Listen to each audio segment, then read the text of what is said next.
अगर आपको ऑस्टियोपोरोसिस को ठीक करना है तो आपको आपके मेंटल इसेंस को समझना पड़ेगा।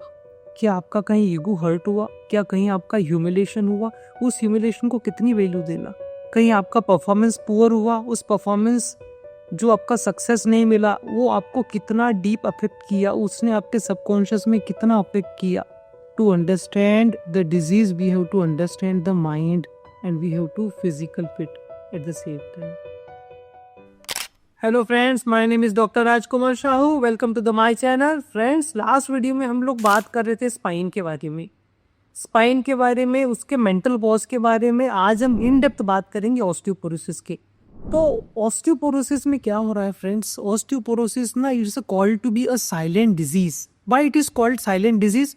एक दिन आप 1 फीट और 1.5 फीट के टेबल से गिर जाओगे और डॉक्टर बोलेगा आपको फ्रैक्चर हो गया। That is called as brittleness of bone. आपका बोन 1.5 फीट से गिरने पे मात्र ब्रेक हो जाता है, तो बोन की डेंसिटी कम हो गया, bone is become brittle, bone become porous. जो उसके अंदर बैठा हुआ मिनरल सॉल्ट है दैट इज डेफिशिएंट, वो लैक हो गया। तो what is responsible for osteoporosis? पहले कहा जाता था it's old age disease, now it is found to be in a younger generation.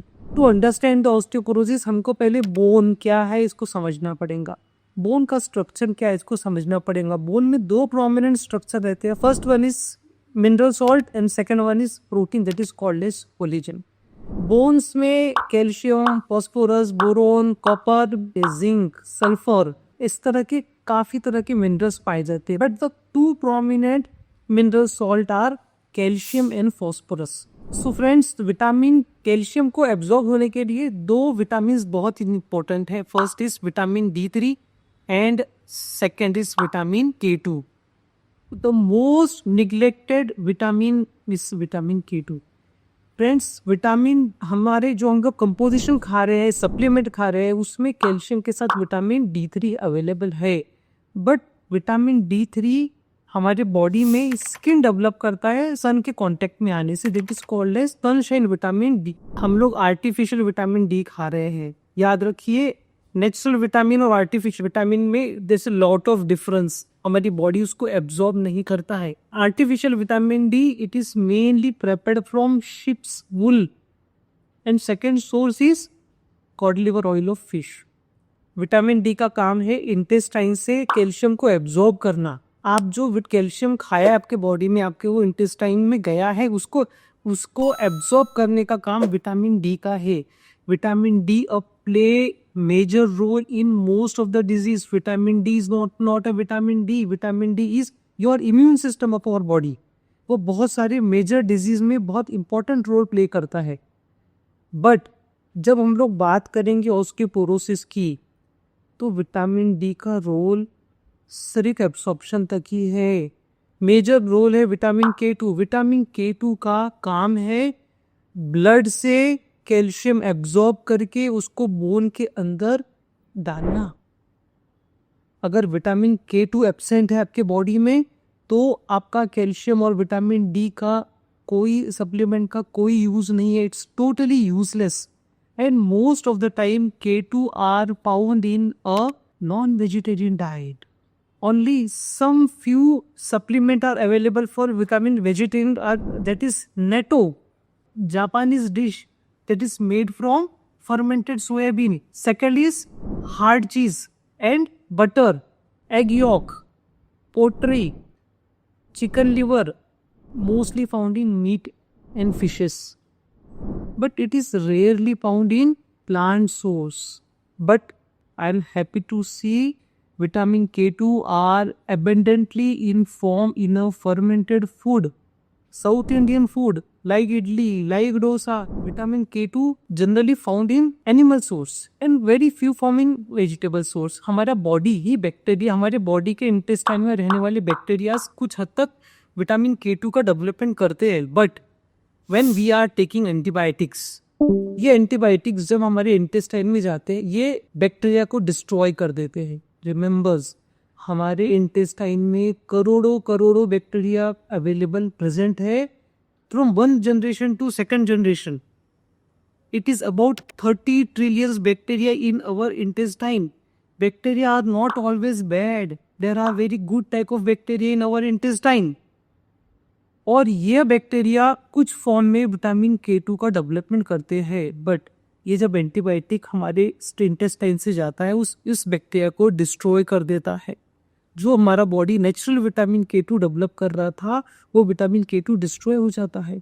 No understand the function of vitamin K2. Vitamin K2 का सबसे इंपॉर्टेंट फंक्शन है softening of artery. It reduce elasticity of artery, जो artery को rigid होने से बचाता है. Ageing के कारण हमारी आर्टरी रिजिड हो जाती है, स्टिप हो जाती है. दूसरा इम्पैक्ट पड़ता है कैल्शियम सप्लीमेंट. जो हम लोग एक्सेस कैल्शियम सप्लीमेंट खा रहे हैं हमारे बॉडी में, आपको फ्रैक्चर हो गया, आपने कोई ऑपरेशन कराया, आप कोई डॉक्टर के पास गए, आपको जो कैल्शियम सप्लीमेंट शुरू हुए वो कैल्शियम आपके बॉडी में आवश्यकता से ज़्यादा मात्रा में आ रहा है. यह कैल्शियम जो बॉडी से नहीं निकल पा रहा है, जो बॉडी नहीं थ्रू कर पा रही, वह कैल्शियम डिपॉजिट हो रहा है हमारे आर्टरीज में. यही कारण है कि more and more calcium supplement will develop into arteriosclerosis and ultimately lead to myocardial infarction and heart attacks. Calcium supplement का डायरेक्ट रिलेशन हार्ट अटैक से है if K2 is deficiency. So understand the value of vitamin K2. If the vitamin K2, if you are on zero fat diet, if you are not consuming fat, so vitamin K2 is not absorbed. It's not formed. And the worst condition is anti-lipid medicine. जो हम लोग cholesterol का medicine खा रहे हैं, जो हम लोग एंटी स्केटिन मेडिसिन खा रहे हैं, यह मेडिसिन हमारे बॉडी में बना हुआ फैट को डिस्ट्रॉय कर रहा है and ultimately it will destroy vitamin K2. Vitamin K2 has a immense role in reduce the atherosclerosis, calcification, degeneration of arteries. मतलब जो आर्टरीज की आपकी क्षमता कम हो रही है, अगर आर्टरी की आपकी इलास्टिसिटी चले गई तो आपका ब्लड प्रेशर हाइक होगा. अगर आपकी आर्टरी हार्ड हो गया तो आपको स्ट्रोक, पैरालिसिस और हार्ट स्ट्रोक आने के बहुत ज़्यादा चांसेस है. So understand the role of vitamin K2 in your life. हम लोग आज बात कर रहे हैं कैल्शियम के बारे में, विटामिन डी के बारे में, but no one talk about vitamin K2. And see how the osteoporosis, calcium supplement having a direct relation with your heart attack and your strokes. Friends, now we talk about a mental cause behind osteoporosis. So bone, what is bone? Bone are worth, bone are value. अगर आप घर बना रहे हो तो घर बनाते समय आप पिलर्स लगाते हो और वॉल खड़े करते हो. तो जो पिलर्स है these are the bone of our body, और जो वॉल बना रहे these are the muscles of our body. Understand it value. आपका घर आपके पिलर्स पे खड़ा है, आप अपने बोन्स पे खड़े हो. So anything that is degrade your value, anything that humiliate, anything that loss your worth, that will more and more chances of osteoporosis. Aging क्या होता है, ओल्ड एज में क्या होता है, उस पर्टिकुलर पर्सन का पोजीशन का लॉस होता है. उस पर्सन की बेसिक वैल्यू नहीं रहती है जो उसको बहुत वैल्यू मिलती थी. This are the primary criteria. Loss of worth, loss of self value, failure, poor in performance, shame, guilt. These are the mental causation of osteoporosis. Instead of you are taking calcium, vitamin D, vitamin K2, but you cannot neglect your mind. Mind has a governing power. Friends, mind को is not differentiate between imagination and reality. आप जो विचार कर रहे हो ना वही disease में कन्वर्ट होगा.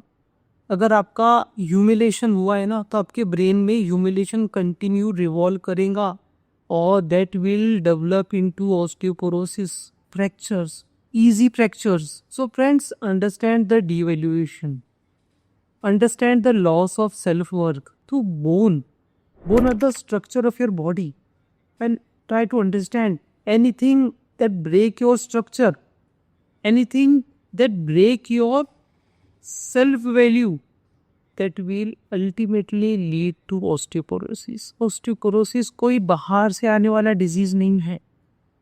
Osteoporosis आपके बोन का कैल्सिफिकेशन इज गेटिंग लॉस्ट. कुछ मेडिसिन जवाबदार हैं, जैसे कि प्रोटीन पंप इनहिबिटर, जैसे कि एंटासिड्स, जैसे कि कोलेस्ट्रॉल के मेडिसिन, जैसे कि स्टेरॉइड्स. ये क्या करते हैं, ये मेडिसिन क्या करते हैं, ये मेडिसिन आपके हड्डी में बैठा हुआ कैल्शियम को ड्रेन करते हैं और उसको ब्लड में रश करके किडनी से बाहर फेंकते हैं. So ultimately your kidney is getting lost. And try to understand कि एक डिजीज से दूसरा डिजीज कैसे डेवलप हो रहा है. हमारा बॉडी यूनिफॉर्म स्ट्रक्चर है.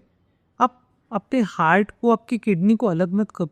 आप अपने माइंड को आपके बॉडी से अलग मत करो. आपके बॉडी में जितने भी पार्ट्स है, सारा पार्ट्स का गवर्निंग सेंटर आपके ब्रेन में है. If your emotions is getting upset, try to understand the harmony of your body, of your mind and body. अगर आपके माइंड से हार्मोनी चले गई तो that will disharmony will create a disease in your body. I will repeat friends, अगर आपके mind से harmony चली गई तो it will create a disharmony in your body. And homeopathic medicine has a immense power to create harmony at the level of mind and at the level of body. So friends, जितना important medicine है उतना ही important आपका physical fitness है. उतना ही core exercise की ज़रूरत है. उतना ही स्ट्रेंथ चाहिए आपको मेंटल लेवल पर और at the same time physical level पर. So here at Nagpur Dharampeeth, in the name of the inner immunity, where we create a holistic approach for every disease. Friends, osteoporosis की आज हम बात कर रहे थे. अगर आपको ऑस्टियोपोरोसिस को ठीक करना है तो आपको आपके मेंटल इसेंस को समझना पड़ेगा. क्या आपका कहीं ईगो हर्ट हुआ, क्या कहीं आपका ह्यूमिलेशन हुआ, उस ह्यूमिलेशन को कितनी वैल्यू देना. कहीं आपका परफॉर्मेंस पुअर हुआ, उस परफॉर्मेंस जो आपका सक्सेस नहीं मिला वो आपको कितना डीप अफेक्ट किया, उसने आपके सबकॉन्शियस में कितना अफेक्ट किया.